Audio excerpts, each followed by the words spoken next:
Three, two, one. Hello, ladies and gentlemen, and welcome back to another exciting film journey here on Inside Movies Galore. I am one of your hosts, but today we are going to go on about uh, a film that was brought to us by, I believe it was you, Brandon. It Yep. was a choice of yours. Mm-hmm. Yep, we're talking Why don't about you tell us a little bit about it?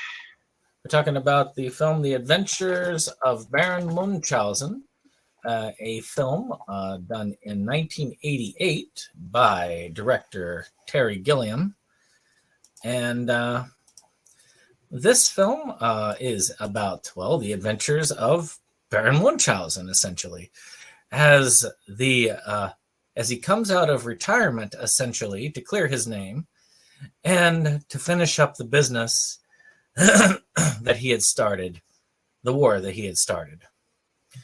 And with a little girl along for the ride. So with that being said, we'll start with you, Jake. Was this your first time seeing Baron Munchausen?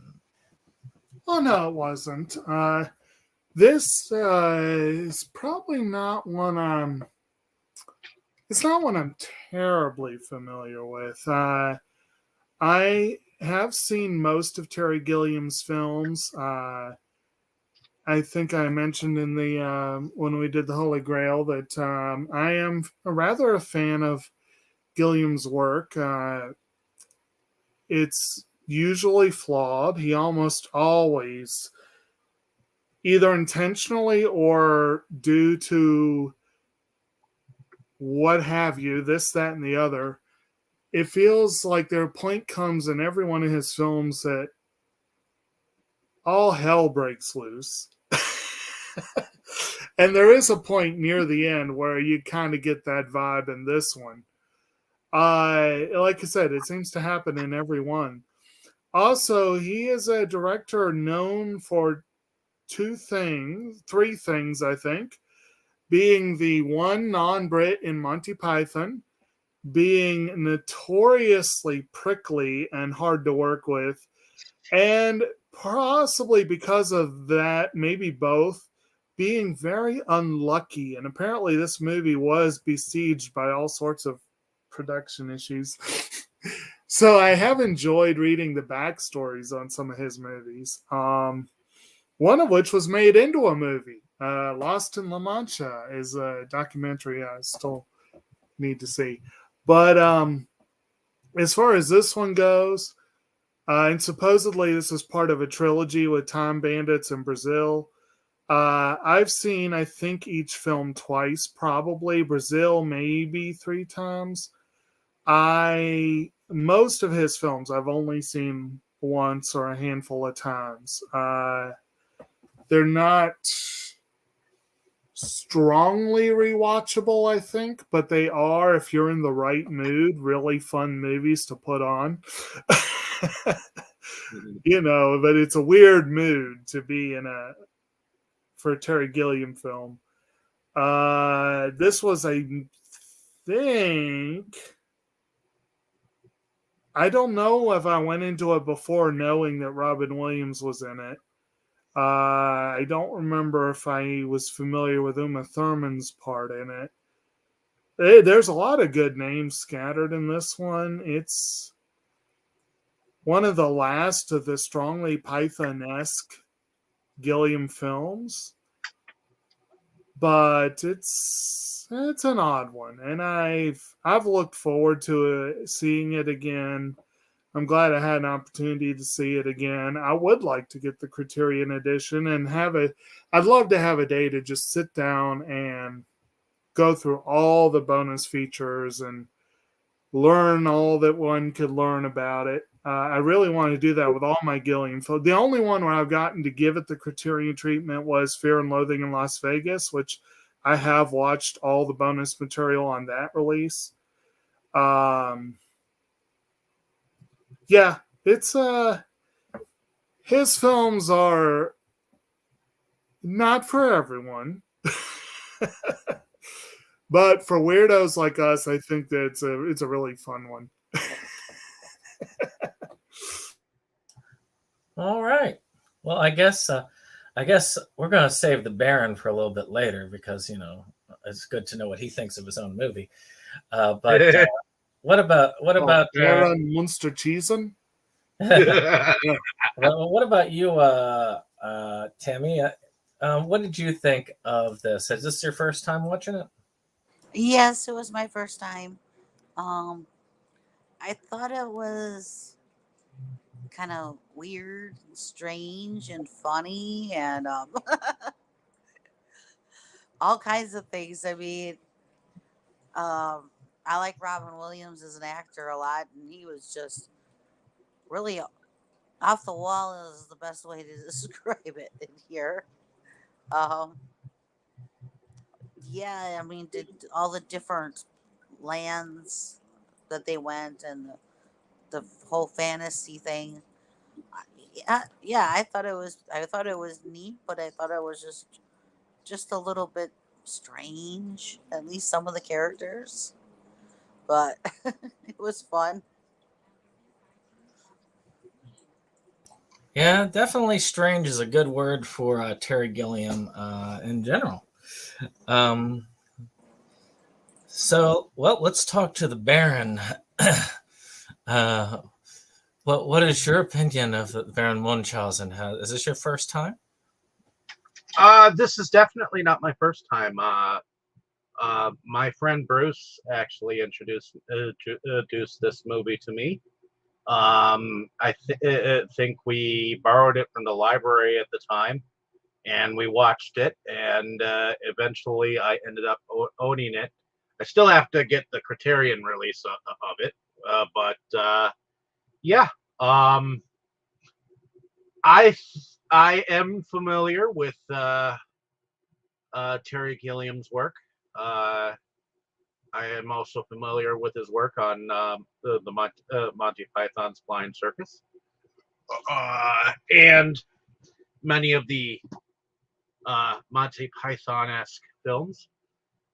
This film is kind of teeters on the end of that era. I believe Jabberwocky kind of goes along with that as well as this trilogy. So I found this film amusing. I get a kick out of Robin Williams' character as the man on the moon that loses his head and is jealous of his wife. Also, the idea of stories within stories, because you've got Baron Munchausen narrating or telling stories, and shit is going on like outside of the reality of the theater. So I thought that was kind of cool. And you kind of get a little bit of a stage production as well. So I kind of get a kick out of that. And the different characters, I mean, are entertaining.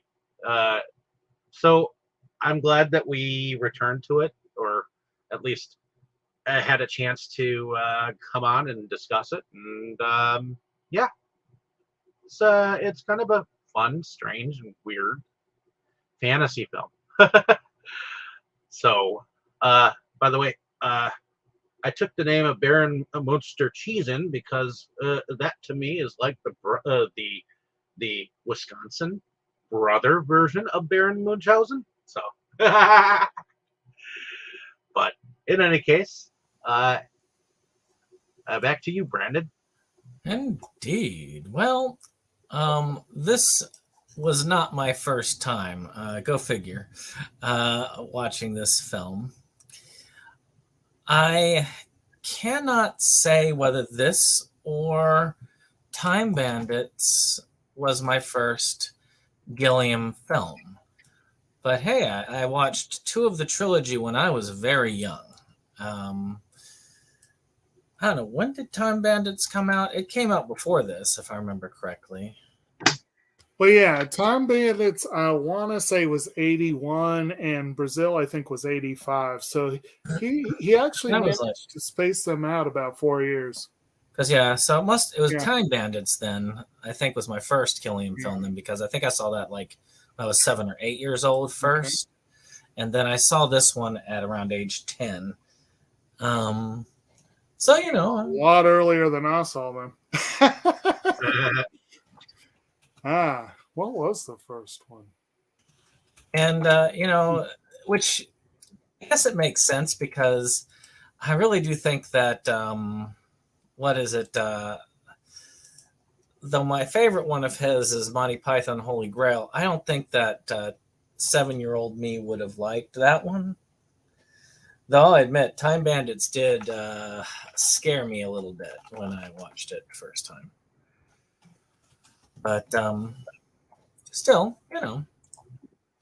a good film overall. I really enjoyed it. I love the art direction that this one in Time Bandits takes. I didn't see Brazil until way later. But I know I wouldn't have understood Brazil if I was little. I still say Gilliam made Brazil, having watched The Wall one time too many. So, I have most of Gilliam's works on Blu-ray, with the exception being Brothers Grimm, which I still say is one of his weakest films.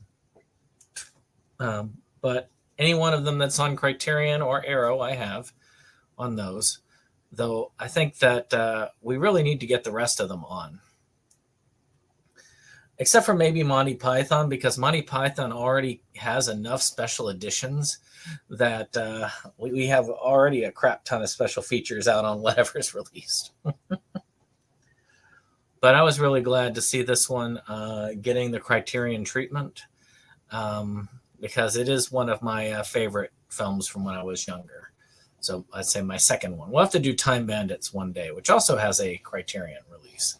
And I can actually hit my very first Terry Gilliam film. So I guess we'll get started with talking about things. We are kind of introduced to a town under siege, or city under siege, in the late 18th century. Where there is a play going on, and a little girl who doesn't quite like the name of the play company, because it's and son and instead of and daughter, which it should be. And we are introduced to to her and the playgoers, who are then shouted out as to how terrible it is that things had gone on by the Baron Munchausen himself. What do y'all think of Baron Munchausen? What about the? Of course, we also have the bad guy of the film showing off his not liking exceptionalism, because the guy who was the war hero, he goes and sends to his execution as well. Yes, I love that part. I wish I could remember the exact quote. And our war hero, incidentally, is played by Sting. Interesting cameo there. Yep, I did my best. All right, send him to execution. Yeah, well, what was it? I'll see if I can find it. But I do think that was it's an interesting intro. Okay, yeah, let's see here. The officer who risked his life by single-handedly destroying six enemy cannon and rescuing 10 of our men held captive by the Turk. Yes, sir? The officer about whom we've heard so much. I suppose so, sir. Always taking risks far beyond the call of duty. I only did my best, sir. Have him executed at once. Yeah, well, that's what you do with exceptional people. Exactly. Execute them. It's interesting because Jonathan Pryce is actually a pretty solid actor. And he is phenomenal in The Man Who Killed Don Quixote. He should have gotten an Oscar nod for that, which was a Gilliam film. But here he borders on, well, he is a cartoonish character. Well, most of And them are. he is full on awful in The Brothers Grimm. And it's like Gilliam doesn't know how to direct the man, I guess. it's interesting. I think they work together on Brazil as well. They keep working together, but somehow he got that terrible performance in The Brothers Grimm. Yeah, here he is quite amusing. But as far as the Baron himself, he is highly amusing. That stage actor John Neville in one of his first film roles, and he did a really good job, I thought. Oh yeah, that larger than life, Munchausen, and of course, I had never, at the time, I'd never heard of Munchausen by proxy, but I have now. Again, go figure. And I will say it's great to see. It kind of has almost a real big fish or secondhand lions feel without taking place way before either of those films existed. But where a lot of it seems like it would be a tall tale. I could see that. It's in reality instead. What about you, Dave? Tammy, did y'all particularly like Baron Munchausen? I thought, I don't know if you really want to use the word eccentric or what, but, kind of eccentric, you might want to say. Very different. He was, he was quite a character. And then the other guy that you were talking about, he just seemed like all you want to do is be on top, be number one, and anybody that got in his way, get rid of him. He wanted to win, and nothing was going to get in his way, or nobody. He was the true bureaucrat of the group. I don't even know if he really wanted to win the war. I think he just wanted to keep the status quo. It kept him in power. He had an unseen villain that he could rally the troops around, if you will, and it let him stay in power. And so he was perfectly happy with that. Yeah. Yeah.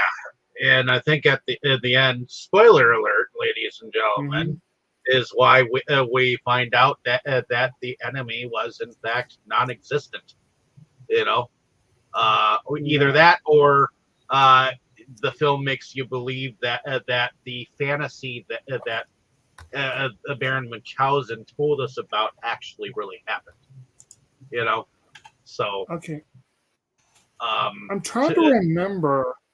Oh, sorry. Go ahead. But I do get a kick out of the how the little girl keeps preventing death from killing him, and he just keeps getting more aggravated. Why can't you just let death get me? Yeah. Well, actually, it's kind of fun. Kind of fun hitting this one right after I watched A Man Called Otto, which is the American version of A Man Called Ove. Because that one's kind of all about a guy who people just won't let him die. They just won't leave him alone to. And yeah, Munchausen does have a bit of a fatalistic outlook on things. Keep thinking of Mr. Despair. I could have died. Yes, what if I died? Yes. I think there was a moment where I fleetingly had that thought, and I can't remember where it was. I think there was a moment where that thought had occurred to me. What if I died?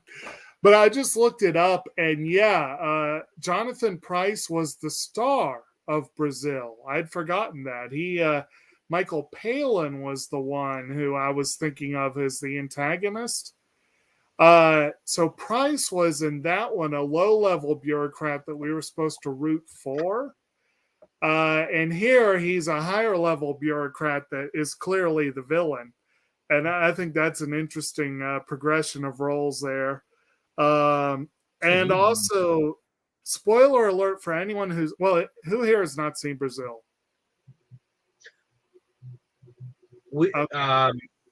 I've seen Brazil, but it's been a while. Okay. So one of my favorite moments in any Terry Gilliam film is what happens to Harry Tuttle, which is Robert De Niro's character. And I could see what happened to him literally in the film being what figuratively happens to Sting's character here. I have a feeling that they probably executed him quietly and then covered it up with paperwork. But of course, in Brazil, De Niro literally disappears in the paperwork. And I just absolutely love that moment in the film. And so it's interesting seeing the shoe on the other foot for Jonathan Pryce for this go round. Yeah, he's the one who executes people. Exactly. But it's interesting to see how a lot of the tales that they do, because Munchausen, I believe this was his hometown anyway. They had a statue of him that was kind of blown up. You could see in the beginning of it. And how these tales, of course, a lot of people look at them as tall tales at this point and not to be, not real. And of course, a lot of the stuff that they are showing in the play is actually, has happened or was happening in the movie. But he goes in and he continues the tale of the Sultan, which he lets people know is like, okay, well, the war was actually my fault. And so he had to explain what it was, why it was his fault, essentially. And so he ended up talking about his traveling companions. We had a guy with super speed, a guy with super hearing and the ability to, blow out large gusts of air. You've got the strong man, and then you have the person with the great eyesight, which is able to shoot like objects from a very long distance. He ends up betting the Sultan that he can get like this bottle of wine back from Austria in record time. And if, of course, he doesn't, then the Sultan can have his head. And the Sultan said, well, I can give you as much out of my treasury as one man can carry, or as any man can carry. And he ends up getting it taken care of with a nice little display at what each and every one of them does, especially at the end where, well, he does do that by having the strong man carry out the entire treasury worth, which the Sultan was not very happy with. But what did y'all think? I can't imagine why. The whole Sultan story. I thought it was kind of amusing how he had confidently made those claims and the Sultan was just like, okay, whatever, buddy. And, well, the Sultan, it wasn't like Munchausen cheated him or anything. But Sultan was not a good guy in general. Yeah. I mean, that opera that he wrote. If there was ever a Monty Python-esque type scene, that thing with the opera was very much a Monty Python-esque scene. Because I could have easily seen that in a Monty Python film. But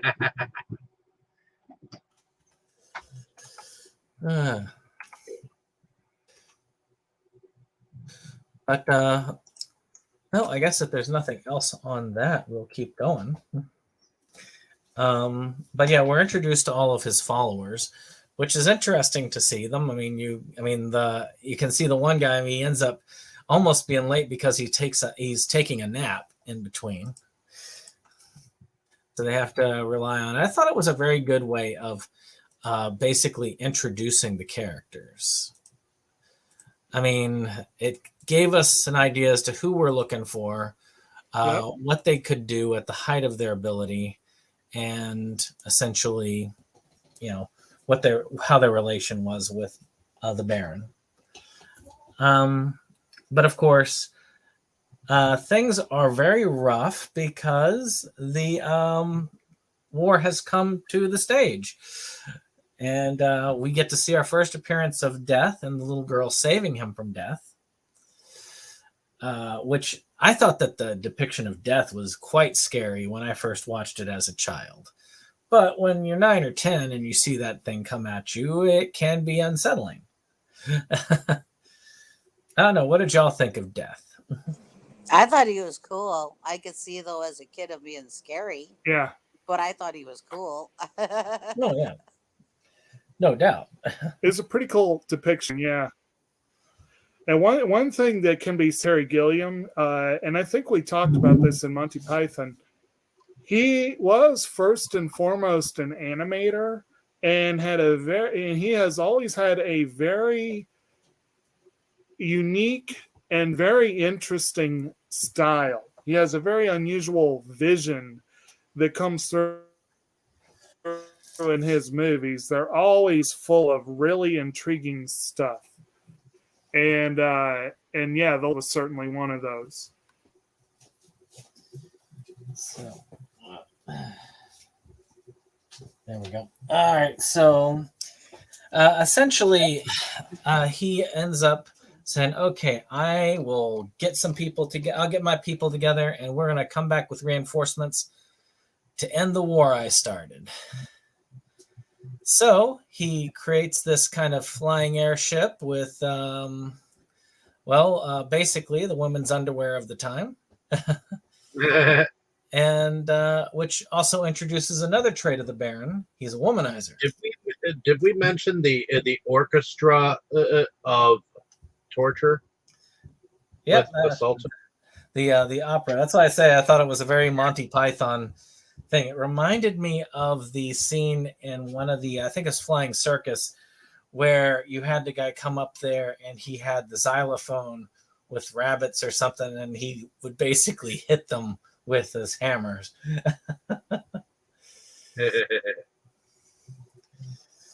But yes, and I think that was a good way of them illustrating how cruel the Sultan was as a character.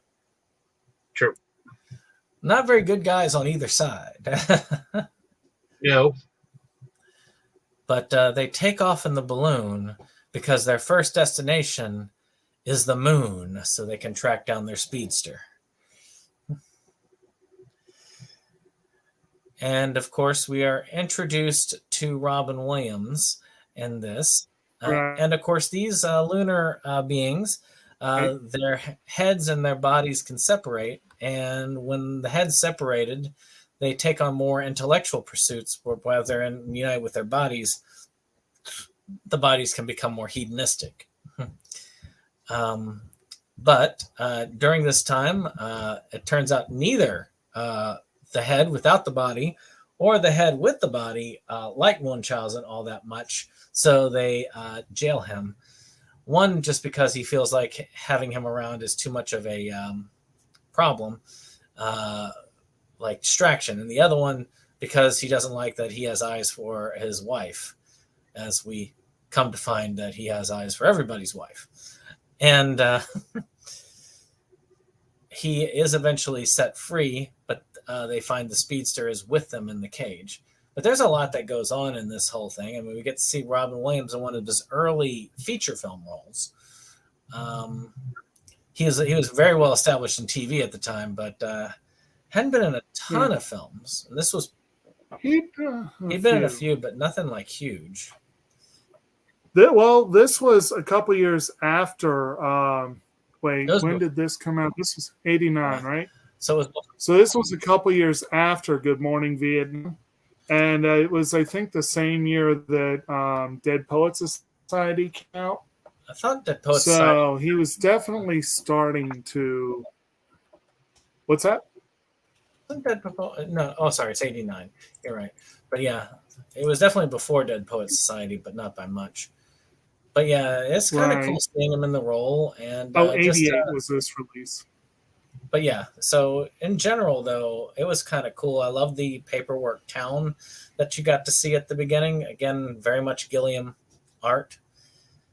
I thought it was a very unique, and it was actually my favorite of the escapes that we saw. But we only saw 3 of them. The moon. That was probably my favorite area that they went to.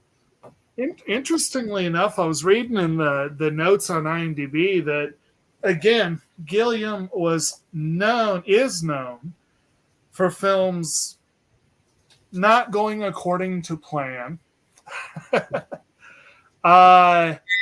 This one, apparently, he was getting dangerously close to being over budget before they even started filming. And he apparently had no money left when they got to the to the moon. So most of those sets were hastily cobbled together for very little money. And Robin Williams himself was apparently brought in for a vastly reduced role at the last minute for no money.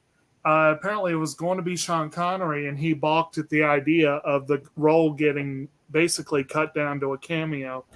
So, so it was kind of interesting. I could see Connery doing that role. Well, Connery co-starred in Time Bandits, didn't he? Yes, he did. So yeah, I could see that. He was more than actually he was about the same size, maybe a little bit more, but his character was just one of the. He was in Greece, I believe, ancient Greece. He was one of the guys in that. But yeah, I really do think that this was and it's one of my favorite scenes. I love the moon. It's very creative, and I guess with no money, you have to be extra creative. I do like the part where they're in the jail and the wife's head is come in to rescue them, and she's like doing all these weird twitching and trying not to laugh and moan and all that stuff. Because he's actually tickling her feet, even though it sounds like they're Right. in fact having sex. Right. Well, what I was going to say was it's amusing because you kind of get the feeling like, oh, what the hell are they doing? And I believe it was it Sally who I think asks, and Yes. Munchausen says, oh, he's probably tickling her feet. And the way he says it is, you know what he thinks they're doing. And then we cut to the scene, and he actually is tickling her feet. And I just thought that was kind of hilarious. I thought that was funny too. I was like, what? Oh, he really is. Okay. And that's a scene that definitely comes across different as an adult than as a child. Yeah. As a child, I was right there with the kid, apparently, with the, oh, okay, that's what he's doing. I was like, oh, it's no surprise. He said he was tickling her feet. Yeah, but as an adult, we are all thinking a whole lot different. So they get off the moon and they crash land into a volcano, which is set up, and of course by a god who is using it to make munitions. And I swear, I almost thought it was Brian Blessed for a moment, which it's not, but I thought it was. Yeah, Oliver Reed, and I did not recognize him at all. Now, another interesting thing, I read that apparently the producers wanted Marlon Brando of all people. And supposedly Gilliam and Brando had a very cordial meeting that was spoiled when Brando's agent and the producer himself showed up. It was like, yeah. But Oliver Reed was great in that role. He was, it was quite interesting. Now, could you not have seen Brian Blessed in that role? I could definitely see Brian Blessed in that role, yes. In fact, I think several members of Blackadder would have been right at home in this movie. I thought it was Robbie Coltrane at first, you know? But I could see Robbie Coltrane, Hugh Laurie, Rowan Atkinson, any one of them would have fit right in here. And of course, he's married to Venus, which is played by Uma Right. Thurman.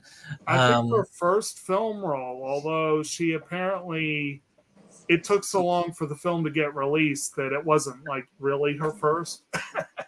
I just wanted to shoot something there. I really actually like Oliver Reed as an actor. So Oh yeah. Oh yeah. But I thought that was rather creative how they did the Venus pose scene and how they dressed her up in that. yeah, it was amazing how they just floated past her with some pieces of garment, and all of a sudden she's got this beautiful dress. And of course, you get to see the Baron basically lose sight of his mission because he's so enamored by the by Venus, who's Can you also blame him? enamored with him. You got to admit, Uma Thurman was pretty fine looking when this movie came out, and so she was not a bad version to play Venus. No, Yes. definitely not.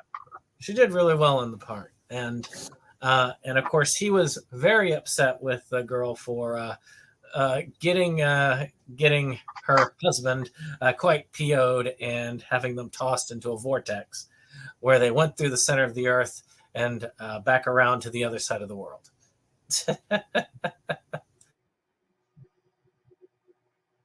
Where they go Pinocchio style and get swallowed by a big fish, much like in the play at the beginning, where they managed to hook up with the other two. Well, actually, sorry, I should say in the volcano, they hook up with the strong man who has found his calling as a servant.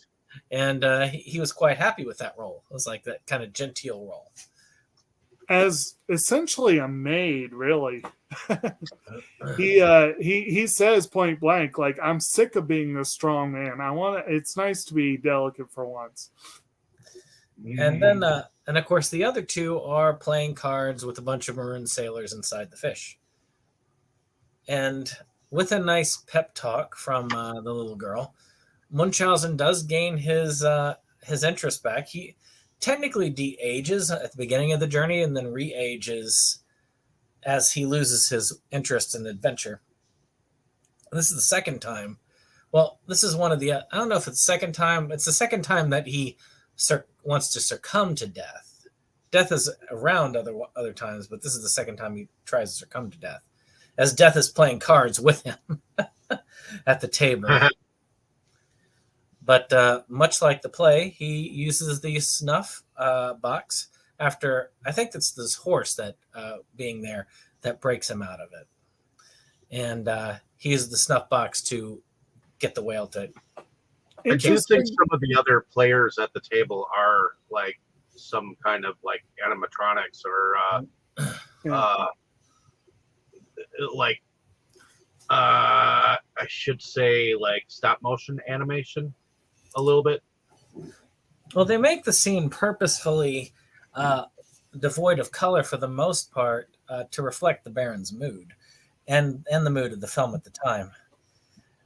Interesting connection here that we could not have, or we could have planned if we tried, but it did not occur to me. I doubt it did to anyone else.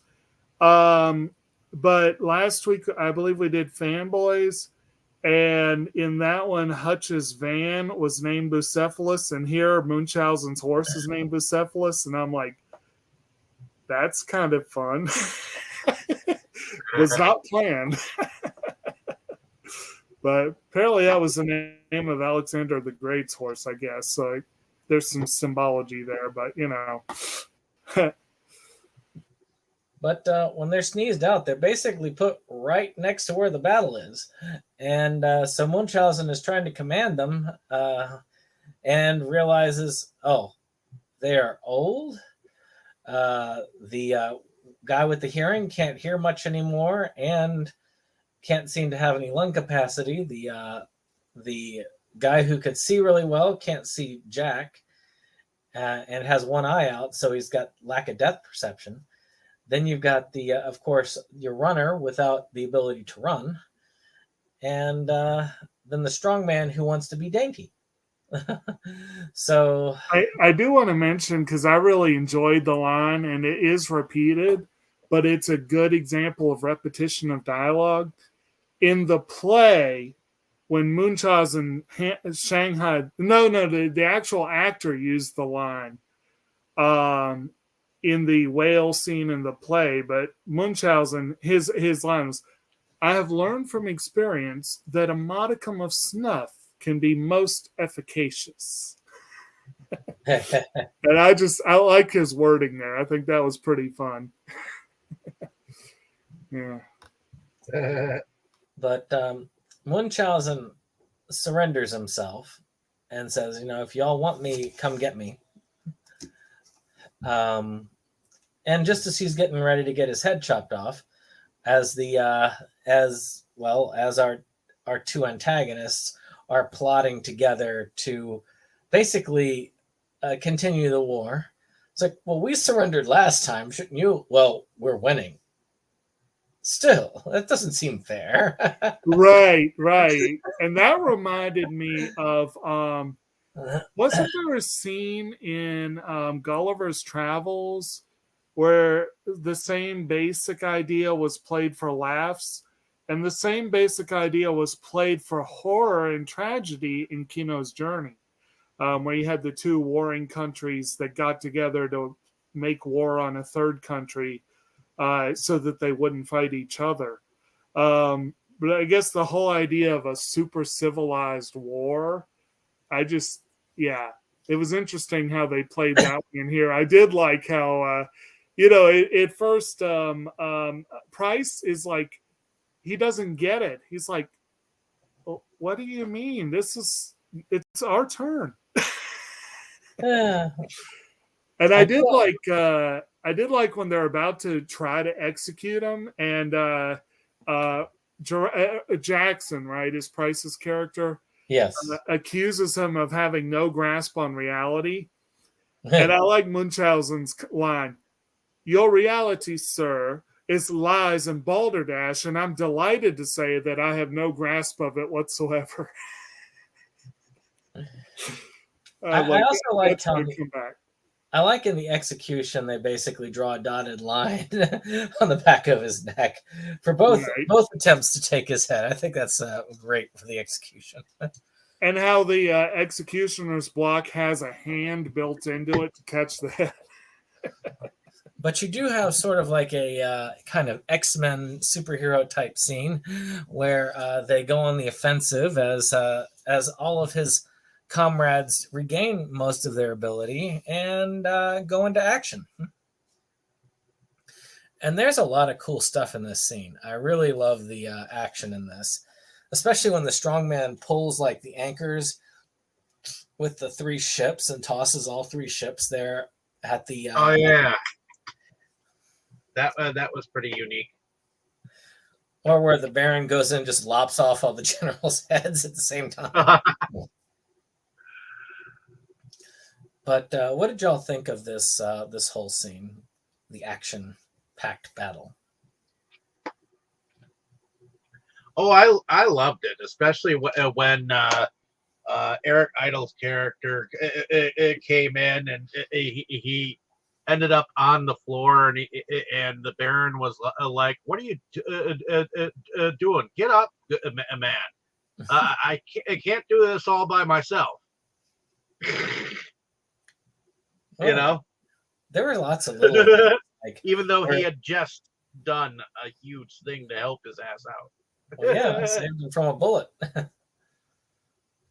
And then, of course, you had the malice that was blown over next to the elephant riders. But a lot of really good action here, and of course over the top. But you expect it by this point. I don't think anybody was expecting a real life gritty action scene. Did anybody mention? I think it was earlier though about him riding the ball. Oh, the cannonball. Yes. He rode the cannonball over the wall to the enemy, and then rode the other one back. Yeah. That was a lie. I didn't go miles. It's more like a mile and a half. That's what won over the little girl. Indeed. And I think Jake mentioned in the group like yesterday the line that Eric Idle said while he was in the prison to his name. My name is Baron Munchausen. That sounds dirty, isn't it, or something like that? Oh, was it? That sounds like some kind of disease. That sounds nasty. Is it contagious? Yes, that's it.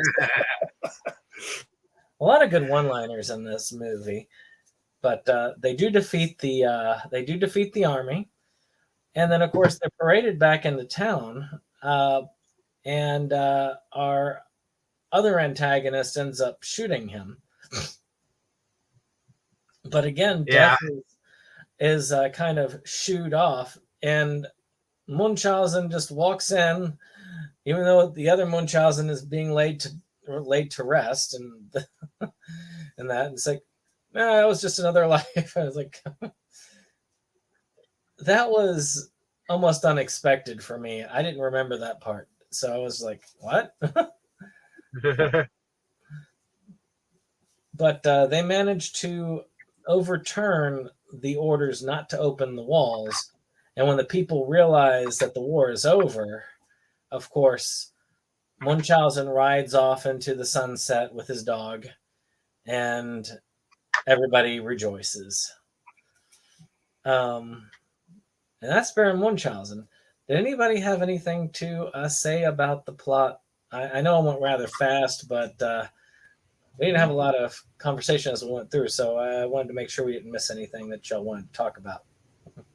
As far as basic plot points, I'm not sure there's a whole lot you skipped. I mean, there's a little bits kind here. of a straightforward plot. I mean, there's a lot of zany stuff in between, and you know, I think it bears to mention that the part where we have the character that was played by the red character. I forget his name. Oliver Reed. That part kind of reminded me of like a version of like maybe the underworld or hell, you know. I know that's what it kind of reminded me of, because all the characters were red and they had weapons of mass destruction.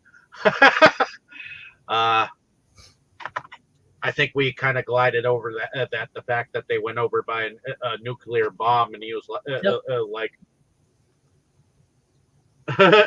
but, yeah, I kind of like the way that he described, you know, how convenient it was and all that kind of stuff. And it was definitely, one could see a little bit of satire. Well, I mean, the whole thing has kind of a satirical vibe, but that was one of the sharper moments. Gilliam always has been one to do some cutting commentary. Oh yeah. He's never really held back as to what he thinks. Yeah, like he said he got down on the little girl's level and was like, well, this is actually where you don't even have to be there to kill a whole bunch of people. And Eric Idle's character is like, well, where's the fun in that? So. Oh, well, his character also agreed with that. It's just, well, some people really want that. And we give them what they want.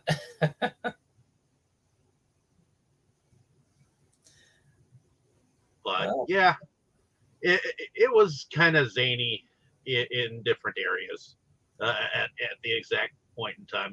I guess, like I said, I do like the moments where the girl ends up like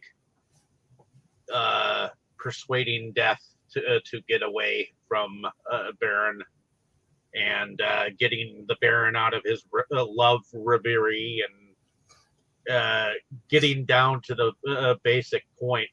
Like she kept saying that hey, we need to get back to save our town. And the Baron kept saying, oh, there is nothing happening. At this given point in time, they're fine. So. He said it multiple times. They didn't look fine. But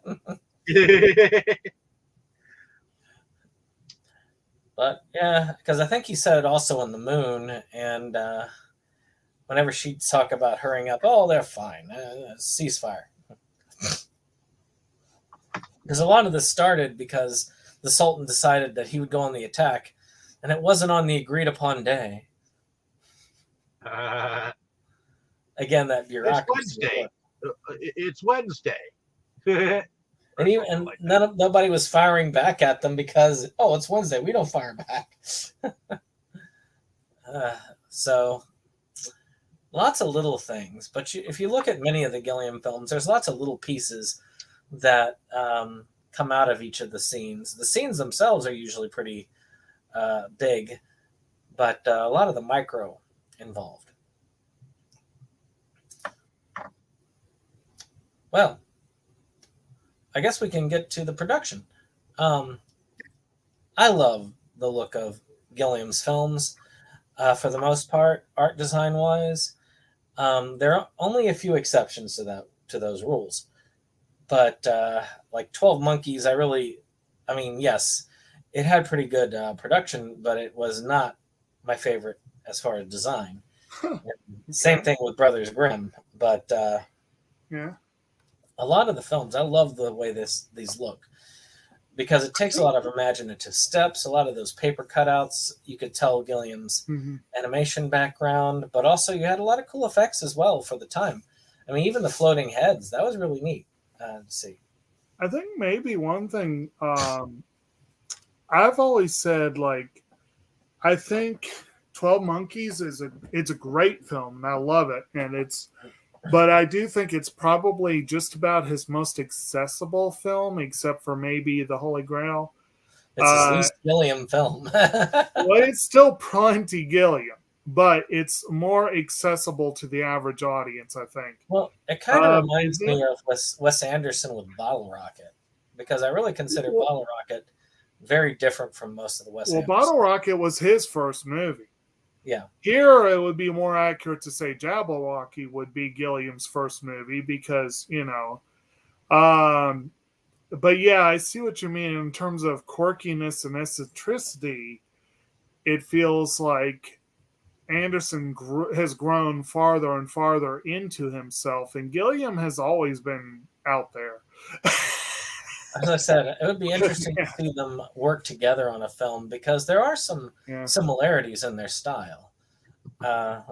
And I think one of the issues that maybe with Brothers Grimm, I personally think it's a really great film visually. But I do think that Gilliam, it's probably one of his more conventional films in terms of the basic story and ideas. And it just might not have interested him all that much. That might have been why it comes off as weak. I could be wrong, but... Shoot, I'd actually even say Zero Theorem is kind of weak, really, if you look at it. But holy crap, was that a Gilliam film? There's no mistaking that was a Gilliam film. The only film I haven't seen by him is, The Man Who Shot Don Quixote, which is odd because I've seen the documentary. Which is absolutely a Gilliam film. And it's a good, solid film. Yeah. I haven't seen the Zero Theorem or The Man Who Shot Don Quixote. So The Man Who Killed Don Quixote, yeah, that was a good one. The Zero Theorem was weird. It was weird, undoubtedly. Any other thoughts into the production of this film?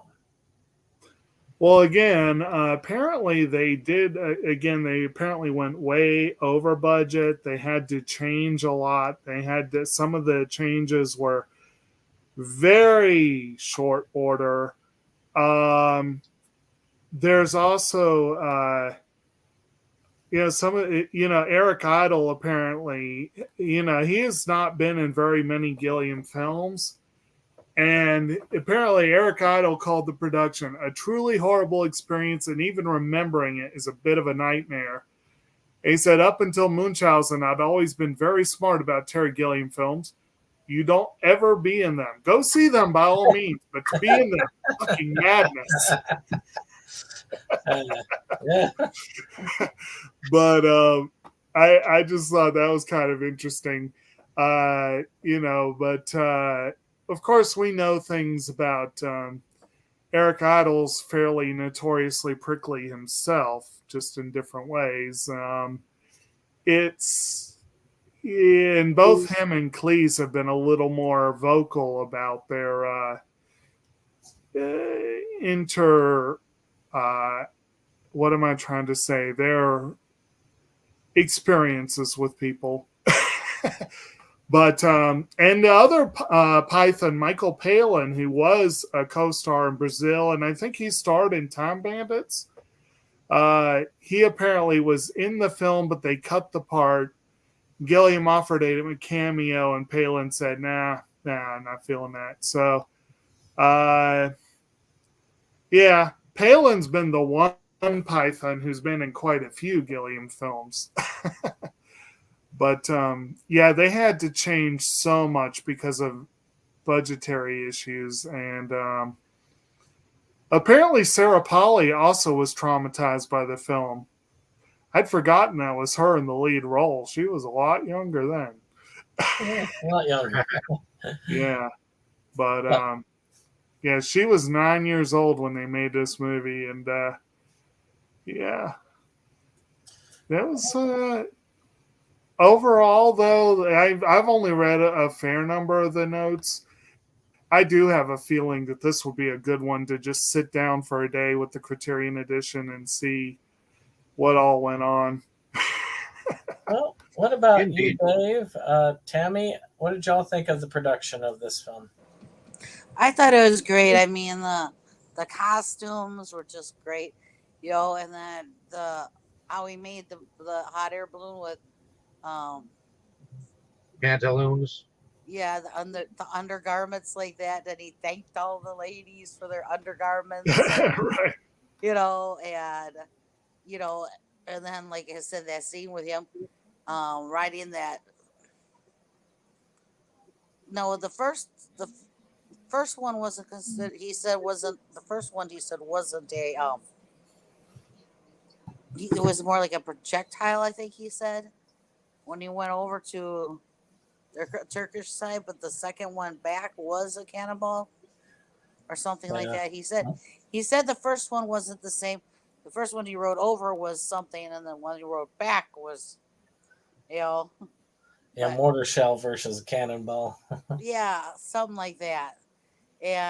But it was still great. I thought that was just awesome. I mean, he sticks that thing in there and go poof, and he takes off. And then all of a sudden he jumps on the other one and comes back. And it was just, I thought that was just awesome.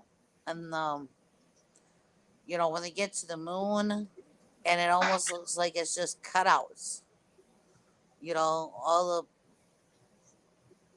all the buildings look like just cardboard cutouts, and they go and land there and then all of a sudden it changes and, the imagery of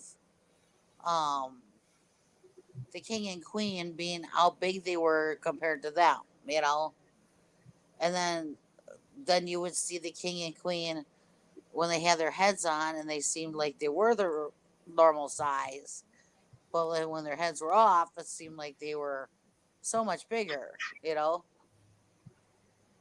so I thought it was really neat to be all the different things you saw, the different way things were portrayed, and all that.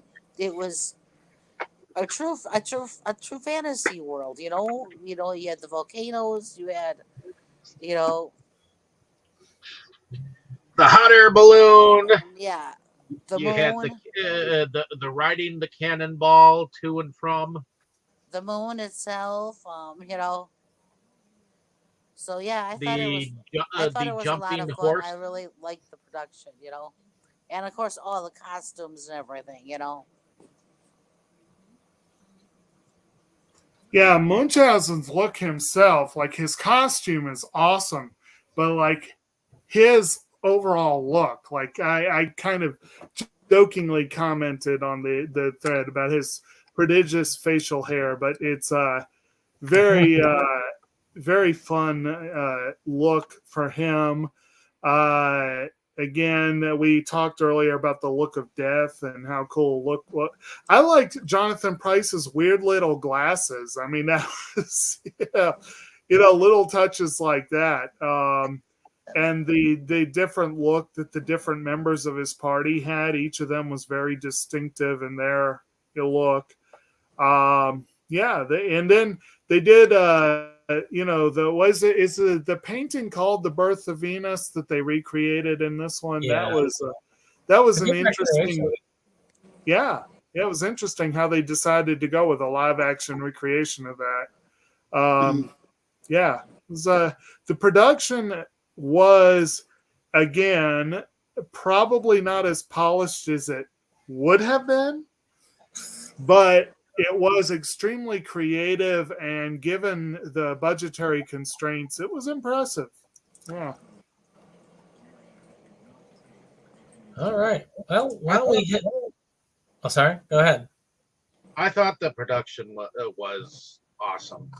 From the costumes to the different worlds to everything. I agree that the Baron Munchausen, played by John Neville, he definitely cut an image, especially when you go to see him on the X-Files as the well-manicured man.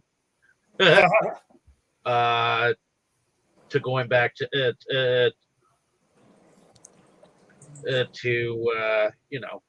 Actually, him playing Sherlock Holmes in A Study in Terror. So, definitely an interesting. And he also played the second lieutenant in Billy Budd earlier. Your phraseology a minute ago reminded me of a quote. I want to say it's from Venture Brothers, where they're talking, I believe, about Brock Sampson, and it seems appropriate here, where it's a couple of federal agents like, I like the cut of this man's jib. I like the cut of his facial hair. Shit! He was in a pilot of an episode that never went any further than it was on Sci-Fi Channel. It was a version of Journey to the Center of the Earth. In 1993. Originally, there was supposed to be a more episodic TV series that ended up just being a TV movie called Journey to the Center of the Earth, or at the time it was called Journey to the Inner World, in 1993. So that's kind of cool. But in any case, go ahead, Brandon. Sorry, I had to get my word in. Glad you got it in. So I guess music. This had a pretty decent, a fairly decent soundtrack. Not one I felt like I would, remember over and over again, but one that really did fit the tone, and I thought did a great job of getting you psyched up for the battle scenes, and fit the tone of just of the various scenes in general. What about y'all? I could definitely be wrong about that. Maybe some of y'all would buy the soundtrack on its own. I would agree. I didn't find it a terribly memorable score, but I think it fit the movie, and they used it a lot. I'll note that. But yeah. I think they did a fine job with it, but it's not one I'd rush out to get. I think they did an okay thing with the soundtrack. I mean, it was serviceable.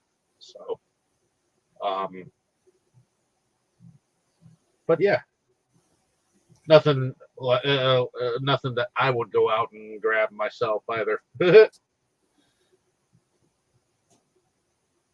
What about you, Tammy? Music wise? I guess who went with it? It didn't really stick out to me. Well, hey, we're all in agreement. It worked, but not like, I want to buy the soundtrack. It worked. So, with that being said, I guess we can go into favorites. So why don't we go with favorite scene and favorite Terry Gilliam movie, if y'all have a knowledge of them all or most of them. I guess we'll start with, since we hit you last, we'll start with the Baron first. Okay. Well, my favorite scene in here is when Robin Williams, as the King of the Moon, decides to take this three-birded thing to attack the group, and they all go off in different directions, and he ends up into the sand, and he gets up all excited, and he's got an itch on his nose. For some reason, that was funny to me and memorable. As far as that goes, as far as Terry Gilliam movies, I would have to say Time Bandits is my favorite. I was almost thinking you were going to say Tideland. That was I usually like up there for you. Tideland. I like Tideland, but I would have to say Time Bandits comes first, then Tideland, then this, then Jabberwocky. Because Jabberwocky, even though that was kind of a discombobulated Jabberwocky, I did enjoy some of it. The only part I really love about that movie is when knights are playing hide and seek. Wasn't Monty Python and the Holy Grail Terry Gilliam? It is. That one is somewhere in there too. So, Zero Theorem, I don't know, or the man who killed Don Quixote, I do not know. So. I can say for Zero Theorem, it probably won't take the place of your number one. I couldn't speak to Don Quixote though. Even though I know I've seen Brothers Grimm, I would have to rewatch it again just to see whether I enjoyed it or not. Because every time I try to watch it, I don't get into it. So, yep. My opinion of that film is it was okay. Definitely doesn't feel like it. Like, that one, or what was it? The guy's last, The Imagination of Dr. Parnassus. That was the actual swan song of, what's his name? Oh, I forgot that one. The Imagination of Dr. Parnassus, yeah. I actually like that one. Yeah. It was really good, and they had to work it around, but he did get in it, and that was his Talk about his bad luck at work when your star dies during production. Yep. Yeah. They came up with a creative solution. That's how Johnny Depp got in the movie, if I recall correctly, as well as several other. Well, basically, Colin Farrell got in as one of them too. They had the good fortune with that one that they had already basically completed the quote real world part of the movie. So they did 3 trips into the Imaginarium, and for each one, Colin Farrell, Jude Law, Johnny Depp, they each took over as a version of the character. So and that I think it actually works that way. What's that? And I think it actually works that way. Yeah, it worked really nicely, I think. But it was a good example of taking a shit situation and doing it in a way that was more or less respectful to the memory of the actor. It could have gone a lot worse, and often does with movies. Well, so, Tammy, what was your favorite scene and your favorite Gilliam film? I'm not sure if I know what the Gilliam films are. I'm sorry. Oh, well, we gave quite a Monty few of Python them. and the Holy Grail. Monty Python and the Holy Grail, Jabberwocky, Time Bandits, Brazil, this one, The Fisher King, 12 Monkeys, Fear and Loathing in Las Vegas, Brothers Grimm, Zero Theorem, Imaginarium of Dr. Parnassus, The Man Who Killed Don Quixote, Tideland. I know there's a couple more in there. I like Jabberwocky and the Holy Grail. Yeah. There you go. I'm not sure about the Brothers Grimm. I might. But my favorite scene was the cannonball and the. I like that. I just got a kick out of that how he wrote it, and then he And then comes his back and explanation. he goes right past death and everything and looks at him and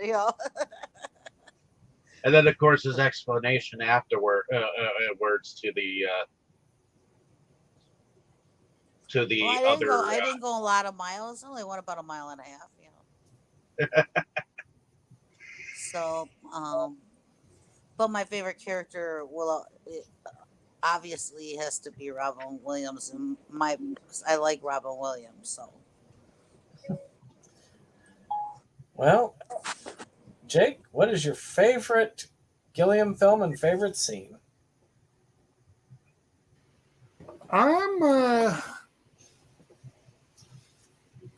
I'm not entirely certain what I'd say my favorite scene would be in this one. I've mentioned a few of my favorite one-liners, basically, and probably it's possible the scene where he doesn't really trick the Sultan. He does lay it right out there, but he's saying things that most people wouldn't believe. It feels. I was amused at that, and again, some of the specific lines that I mentioned. Probably the part where Jackson is interviewing the soldier, and then just out of nowhere says execute him. That probably was my single favorite moment. As far as Gilliam films, if we count Monty Python and the Holy Grail, I have to count that as my favorite. But it was really co-directed with Terry Jones, and I consider it more of a Terry Jones film. I'm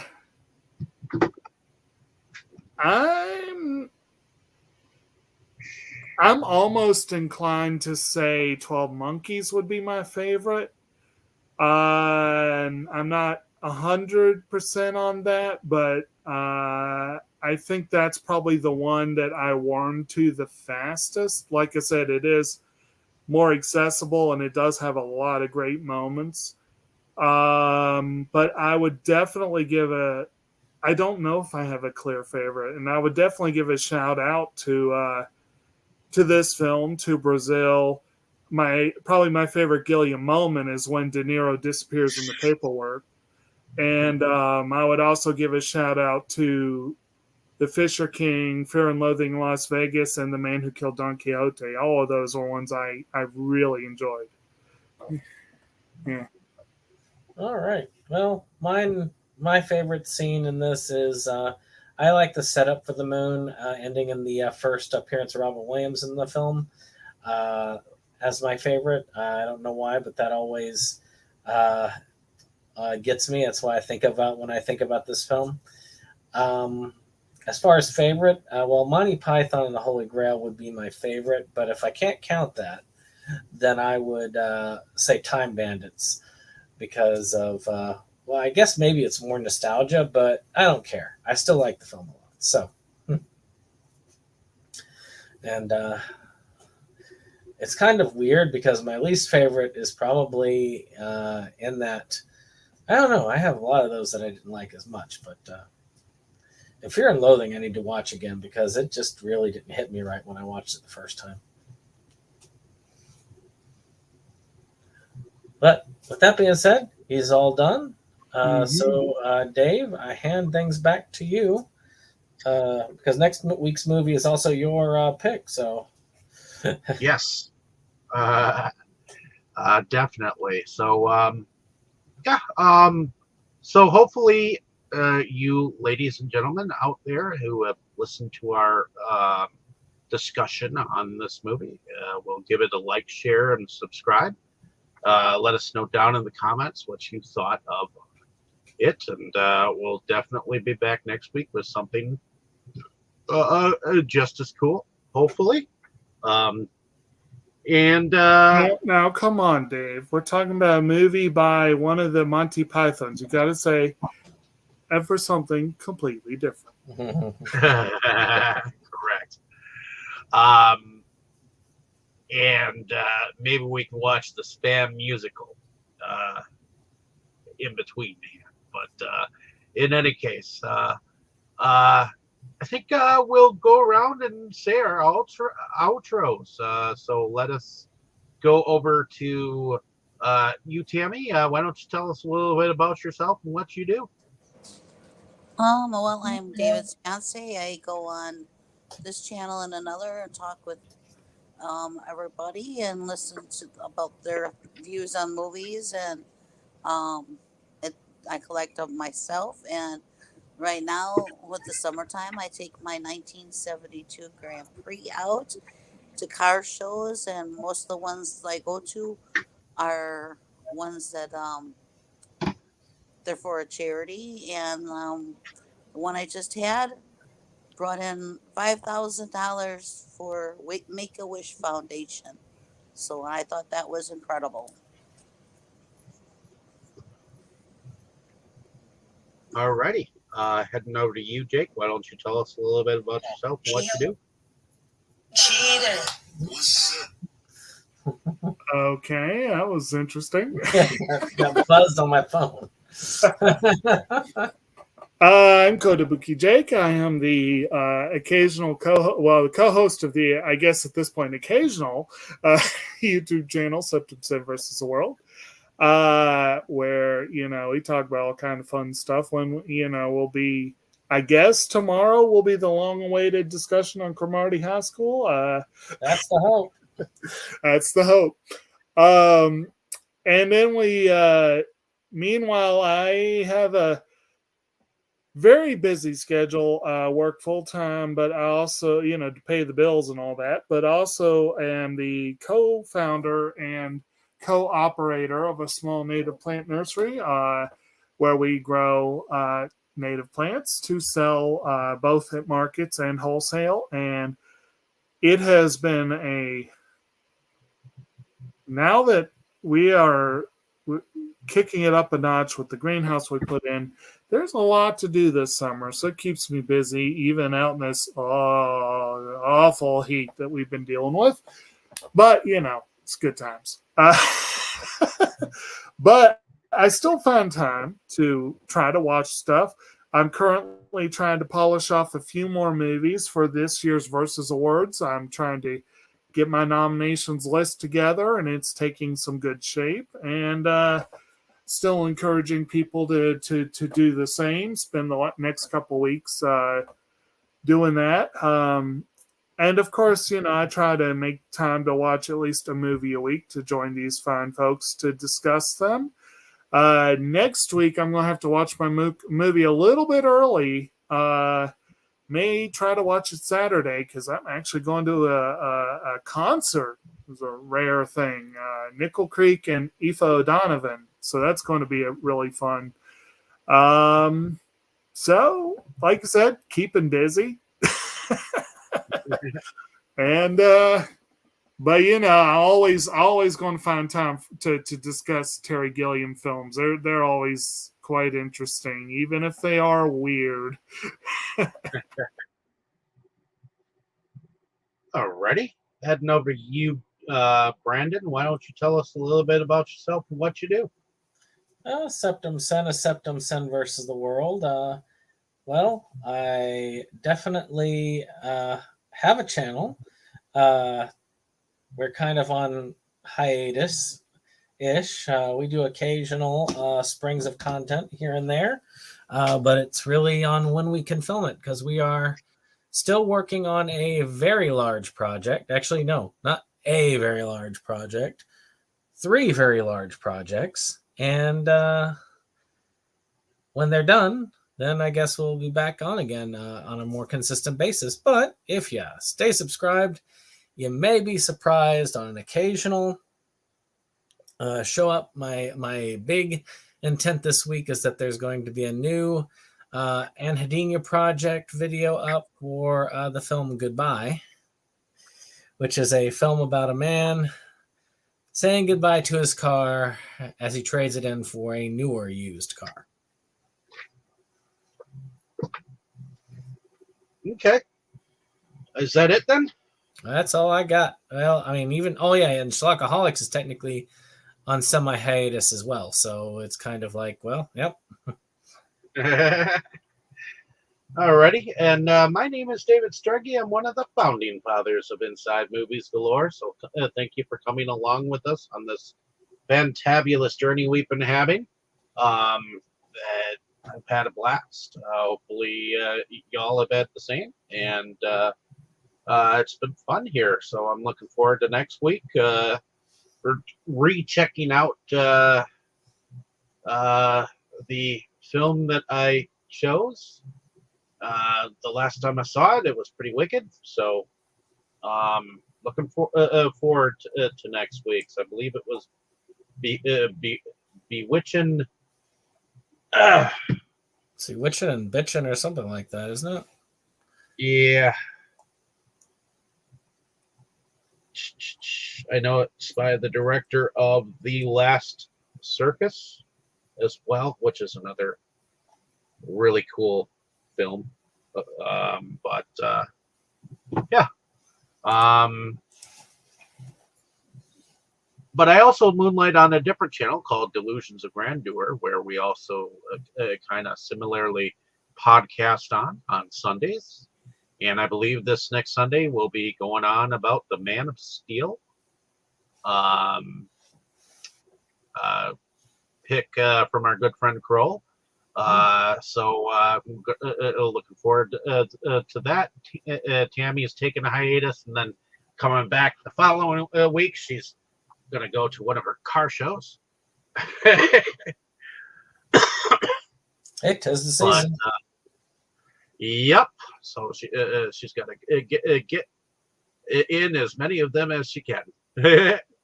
Well, this is another one that's for a good cause. It's a summer camp for burned and injured youth. The benefits them. So. But I also do some video pickups and video reviews from time to time on Delusions of Grandeur.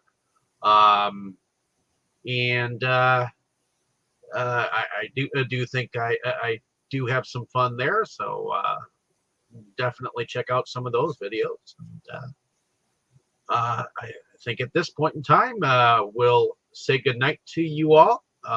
So say goodnight, everyone. Good night, everyone. So long. Good night, everyone. Pizzas and good night. Adios.